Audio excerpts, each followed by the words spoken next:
Oke ya. Heeh. Ya, pokoknya ini terkait ilmu linguistik. Nggak ada kaitannya sama akidah. Saya nggak bahas akidah lah. Nah, kata etmak ini dalam bahasa Ibrani ada. Kenapa saya bilang ada? Karena akar katanya ada dari kata ini. Yaitu kata apa? Adalah kata tamak di sini. Kata tamak. Ini akar kata dari kata etmak. Tamak. Ntar saya kasih tanda. Ininya geser dulu ke atas.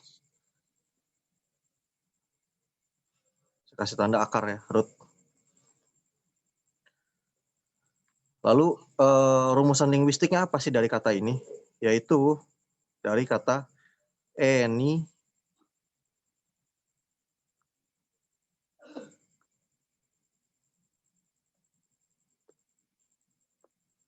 plus kata tamak.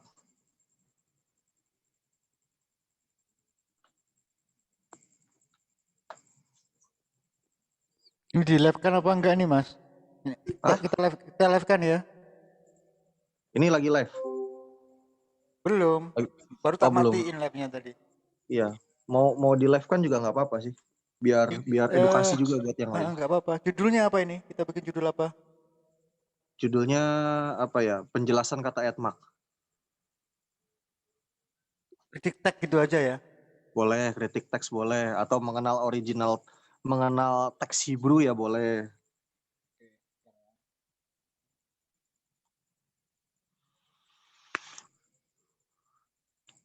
Soalnya apa ya? Saya sendiri kalau kita bilang ini salah tulis ya, lalu dengan alasan juga dalih bahwa kata etmak itu tidak ada dalam bahasa Hebrew, itu sebuah pembodohan masalahnya. Nah, kita ini kan dialog-dialog, debat-debat ini kan nggak cuma bawa nama pribadi, tapi bawa nama agama, betul kan? Betul. Ya, makanya harus betul-betul dalam menyampaikan materi. Itu yang paling fatal itu kalau sudah mencoreng nama agama. Makanya saya sering katakan, kalau misalkan ada kesalahan itu bukan salah agama saya, tapi salah diri sayanya, mungkin yang kurang teliti, kayak gitu. Makanya saya jarang membahas ranahnya akidah. Saya di sini cuma pakai pendekatan ilmiah, namun yang memang untuk membuktikan sebuah agama itu salah atau benar gitu loh. Tapi pakai pendekatan yang ilmiah. Nah, ya harus objektif. Karena apalagi saya memang basicnya saya orang ilmu perbandingan agama. Nah, kalau orang ilmu perbandingan agama sebenarnya gini. Ini agak lebar sedikit ya sebelum ke materi inti ya. Orang seringkali salah kaprah terkait kristologi itu ilmu perbandingan agama, islamologi itu ilmu perbandingan agama. Sebenarnya salah. Karena kalau ilmu perbandingan agama itu tidak ada studi kritiknya, hanya mempelajari atau menstudi agama-agama yang ada ya menurut standar benar tiap agama tersebut.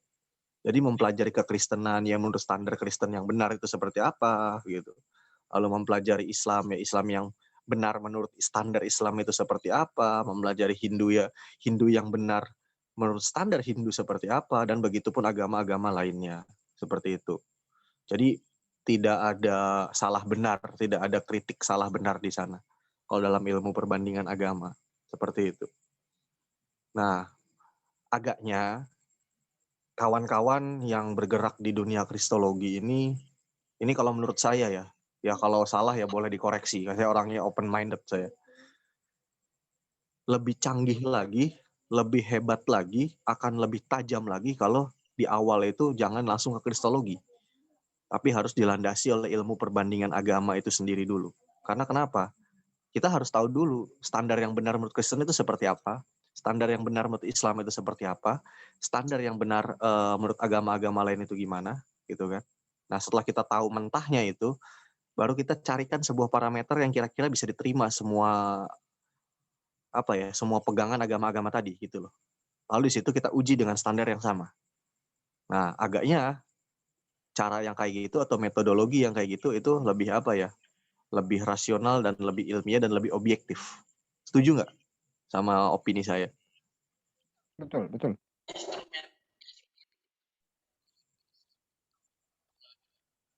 Nah, ini memang kita perlu mengkajinya dulu karena setiap apa ya, bisa dibilang parameter ya, kalau saya sering nyebutnya parameter. Parameternya ini kita perlu tahu dulu apa yang mau kita kritikan gitu kan. Misalkan contoh, kita mau membahas soal kitab ini udah ada penyimpangan atau belum sih? Kayak contoh gini ya, persoalan di dalam surah Al-Baqarah itu kan dikatakan fawailul lil ladzina yaktubuna kitaba hadza bi indillahi liyasru bi samanan qalila. Fawailul lahum mimma katabat aydihim wa wailul lahum mimma yaksibun. Kalau kita tanya ke semua orang Islam, surah Al-Baqarah 79 itu benar nggak sih? Pasti akan dijawab semua benar. Tapi nggak semua orang kan. Misalkan saya bawa kitab sebelumnya, lalu saya katakan mana sih yang tulisan tangan manusia? Nggak semua orang bisa tunjukkan. Iya kan? Betul itu kan? Nah, tapi kalau iman, nah, nah itu dia. Kalau misalkan kita apa namanya? Kita tanya, kamu iman nggak sama surat itu terus ayat itu? Ya semua orang Islam pasti akan bilang iman, tapi nggak semua orang bisa buktikan kebenarannya. Nah, di sini kita harus juga tahu bagaimana parameter untuk menentukan sebuah kitab itu masih original atau tidak. Nah, seringkali kita salah kaprah loh untuk masalah yang paling dasar aja, yang paling basic ini. Ini sering salah kaprah. Saya sendiri sering mengkritik Pak Ustadz Yahya Waloni. Kenapa saya mengkritik beliau? Karena gini, beliau mengambil parameter yang salah kalau kata saya. Beliau mengatakan kitab Alkitab itu sudah dipalsukan karena kenapa? Kalau kita lihat raja-raja di dalam terjemahan lama tahun 1000 berapa gitu kan, itu kata beliau ngomong kandang kuda Salomo itu ada 4000 gitu kan. Lalu di TB yang di tahun-tahun berikutnya jadi 40.000, beranak ini gitu kan. Itu kan yang direvision terjemahannya. Tapi apakah original teksnya ada perubahan? Nah, ini yang jadi permasalahan. Nah, kalau misalkan ketika ambil parameternya seperti yang beliau ini ya, yang beliau ambil, yang beliau tancapkan, berarti konteksnya ketika ada revisi terjemahan, maka sebuah kitab itu sudah bisa dikatakan dipalsukan. Maka itu akan nampar Al-Quran sendiri. Mengapa? Karena Al-Quran juga ada revisi terjemahan. Kita nggak bisa namanya berpegang pada terjemahan untuk menyatakan sebuah kitab sudah dipalsukan atau belum. Nah, lalu bagaimana parameter yang tepat? Kita harus mengkajinya dari salinan tertua yang ada, tapi utuh, gitu loh. Saya pernah mengkomparasikan Codex Sinaiticus dengan naskah Textus Receptus. Saya ambil random, saya ambil ayat random. Nah, ketika itu saya mengambil Markus 16 ayat 8. Di dalam Markus 16 ayat 8, dalam versi Sinaiticus, itu kata-katanya berbunyi kai, excel, tosai, epigon. 3 kata pertama dalam ayat tersebut. Lalu, kalau kita lihat di Textus Receptus, bunyinya beda lagi. Kai, excel, tosai, tachi, epigon. Nah, menarik ya. Ada perbedaan kan? Yang satu ada kata tachi, yang satu nggak ada kata tachi. Nah, ntar saya buktikan ya. Boleh nggak dibuktikan nih? Bentar. Boleh. Sebentar ya, saya buktikan. Saya biasanya kalau mau apa ya, mau menelusuri kodeks Sinaiticus, karena kebetulan Sinaiticus ini punya apa namanya? Punya website Sinaiticus. Ya, Greek Koine. Makanya saya bilang tadi sore kan, kita kalau mau membahas ilmu perbandingan agama, membahas studi kritik, kita wajib itu harga mati kita menguasai 3 bahasa. Arabik, Hebrew, Greek Koine itu harga mati nggak bisa ditawar. Iya,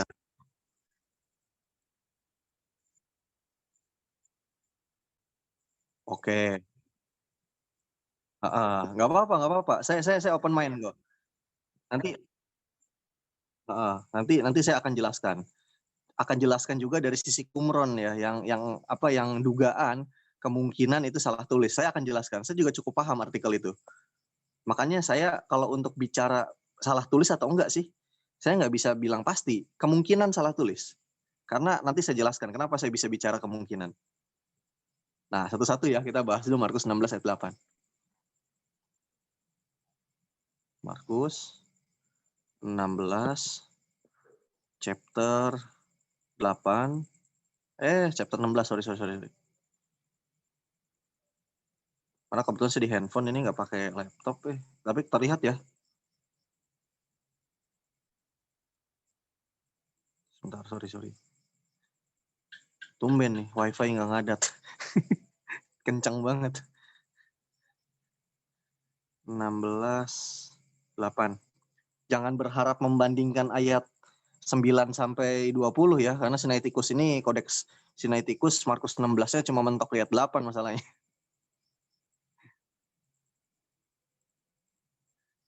Nah, ini adalah ayat 8, akan saya besarkan. Ini adalah ayat 8 dari kodeks Sinaiticus. Tepatnya ini kata Markon atau Injil Markus ayat ke-8. Pasal ke-16 ayat ke-8. Sorry. Dan ini bunyinya kai exeltosai evigon. Nah, di sini lanjut langsung ke epono menemeo. Nah, langsung lanjut ke sana, tapi yang kata selanjutnya kita hapus saja karena kita nggak akan fokus ke sana. Kita fokus ke 3 kata dulu aja. Apa tadi kata saya? Kai, exeltosai, evigon. Ya. Dulu Kristen banyak yang ngomong, saya nggak bisa baca teks Greek. Kata siapa? Nah, lalu mari kita bandingkan. Saya hapus dulu marknya. Kita bandingkan dengan Tectus Receptus ya. Sebentar. Kembali dulu ini. Kembali loh. Kita ambil, salah. Ini buat ngedit saya. Kita ambil ke Tectus Receptus. Sebentar saya rubah dulu. Pakai Tectus Receptus. Kita masuk, ya tadi Sinaiticus. Kita masuk ke kata Markon, pasal ke-16, ayat ke-8. Nah, ini. Coba kita baca lagi, kita ejah. Di sini, kai, exeltosai, tachi, evigon. Ada tambahannya nggak? Ya, ada tambahan tachi. Sedangkan di dalam Tectus Receptus, apakah ada kata tachinya? Jawabannya tidak ada. Ya kan? Nah, jadi kalau kita kasih persoalan kepada para umat terjemahan yang nggak paham manuskripnya, sebetulnya yang ditulis Markus itu, yang benar-benar tulis Markus itu yang mana sih? Yang ada tachinya atau yang nggak ada tachinya? Kira-kira jawabnya bakal gimana? Oke, kalau misalkan pakai parameter yang tertua berarti yang asli ya, atau yang benar, maka Tectus Receptus ini diragukan keasliannya. Betul. Sudah ada corruption di sana. Nah, itu dia yang saya bilang namanya study critic text. Asik nggak bahas kayak gini? Saya tanya. Nah ini mantap ini. Jadi, tachi itu artinya punya dualisme makna ya. Tachi bisa jadi kata sifat, bisa juga jadi kata kerja. Kalau dalam kata sifat, artinya cepat. Kalau jadi kata kerja, artinya berlari. Kai exeltosai dan mereka keluar tachi dengan berlari, artinya. Nah, kalau nggak ada kata tachinya, nggak ada deskripsi mereka keluar itu dengan cara apa? Bisa lari, bisa jinjit-jinjit, bisa jongkok, bisa ngerayap, bisa agak nungging sedikit kayak orang nahan mules ya, pengen kan kayak gitu. Salto, ya kan. Nah, seperti itulah kira-kira. Itu yang namanya study critic. Merubah makna, artinya merubah makna. Saya waktu dulu pernah membahas ini, lalu ada yang kasih persoalan ke saya, yakni sepotong kata dalam surah Al-Hadid ayat ke-24. 24 kalau di dalam Hafez. Kalau di dalam Wars itu ayat ke-23. Di sana ada kata, fa innallaha huwa goniyul hamid. Itu kalau dalam Hafez ya. Dalam Wars, fa innallaha goniyul hamid. Gak ada kata huanya. Oh, berarti ini juga ada corruption kata? Enggak juga. Apa yang dimaksud Al-Quran itu sama semuanya. Maknanya nggak berubah. Fa innallaha, Allah lah, huwa dia, goniyul, yang maha kaya, hamid, maha terpuji atau maha tinggi. Sekarang kalau mengacu kepada wars, fa innallaha goniyul hamid. Fa innallaha Allah lah ghaniyul, artinya maha kaya, hamid, maha terpuji. Ada perubahan nggak maknanya saya tanya? Tidak. Karena huwa itu adalah kata domir yang artinya dia. Betul kan? Terlepas ada kata dia, nggak ada kata dia, deskripsi pemaknaannya nggak berubah. Yang konteksnya, yakni Allah itu maha kaya, maha terpuji. Betul kan? Nah, sekarang kalau kita tarik persoalan soal Tectus Receptus dan Sinaiticus pada Markus 16 ayat 8 ini apakah merubah makna? Yang satu bilang keluar dengan berlari, yang satu nggak ada deskripsinya. Ayo.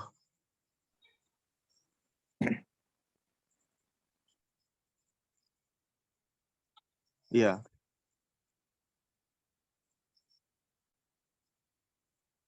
betul.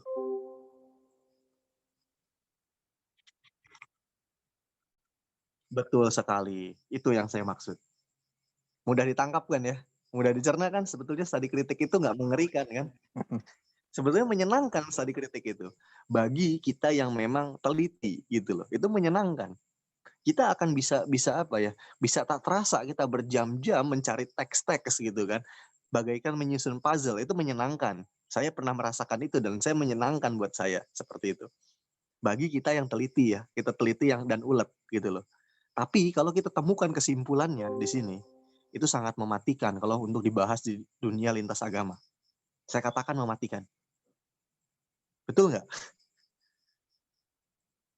Nah, sekarang saya tanya kepada kawan-kawan semua di sini. Kita mau ngomongin teologi apa mau ngomongin studi kritik kalau udah tahu kayak gini? Kritik. Ya, enak bahas studi kritik kan? Betul, betul. Sok mereka mau asumsi apa kalau udah kayak gini? Nah, itu dia. Makanya kenapa saya sering katakan, ayo kita bahas studi kritik, ayo kita bahas studi kritik. Udah nggak usah bahas teologi-teologi. Bosen dari dahulu kala sampai hari ini masih ngebahas Yesus itu Tuhan atau bukan, Yesus itu nebus dosa atau bukan, dia sebenarnya disalib atau enggak. Udah bosen bahas kayak gitu. Ayo kita bahas studi kritik. Ini mematikan ini. Saya berani katakan ini mematikan.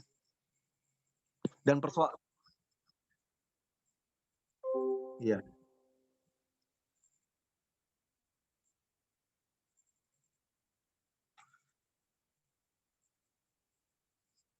betul. Iya. Dan hal ini sebenarnya kita sebagai orang Muslim nggak usah heran, karena ini sudah disinggung oleh Allah Subhanahu Wa Taala sebetulnya, gitu kan? Disinggungnya di mana? Oleh Allah Subhanahu Wa Taala. Kita bisa buka surat Al-Baqarah 79, udah disinggung sebetulnya, gitu loh. Makanya nggak usah heran. Saya sendiri ketika mengkaji studi kritik teks, saya nggak terlalu begitu heran sampai bagaimana kok gini ya, waduh masya Allah gitu kan, wah hancur lebur ya kitab mereka ya. Nggak perlu, saya nggak perlu merasa heran karena kenapa? Allah sudah bicarakan itu, kita tinggal tinggal cari bukti kebenarannya saja. Karena terkait hal itu Allah sudah beritahu, kita tinggal cari buktinya. Nah, apa kata Allah? Fa innallaha huwal ghaniyul hamid. Fawailul lil ladzina yaktubunal kitaba hadza bi indillahi liyasru bi samanan qalila. Fawailul lahum mimma katabat aydihim wa wailul lahum mimma yaksibun, kata Allah. Jadi ini indikasi Allah Subhanahu wa taala menginfokan kepada kita yang muslim bahwa kitab mereka itu sudah ditulis tangan oleh manusia. Maksud ditulis tangan oleh manusia di sini konteksnya bukan apa ya? Bukan Allah firmankan lalu disampaikan kepada Rasulullah mengucapkan itu lalu ditulis tangan oleh manusia, bukan seperti itu maksudnya, tapi dimodifikasi oleh tulisan tangan manusia, dimodifikasi oleh rekayasa melalui otak manusia lalu dia tuang ke dalam tulisan, maksudnya seperti itu, paham ya? Nah,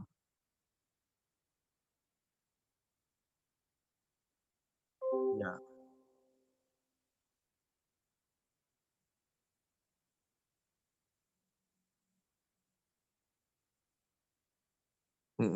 Nah, seperti itu. Apalagi kalau misalnya kita bahas soal problem translation, wah berantakan masalahnya. Jadi enak bahasa dikritik tuh.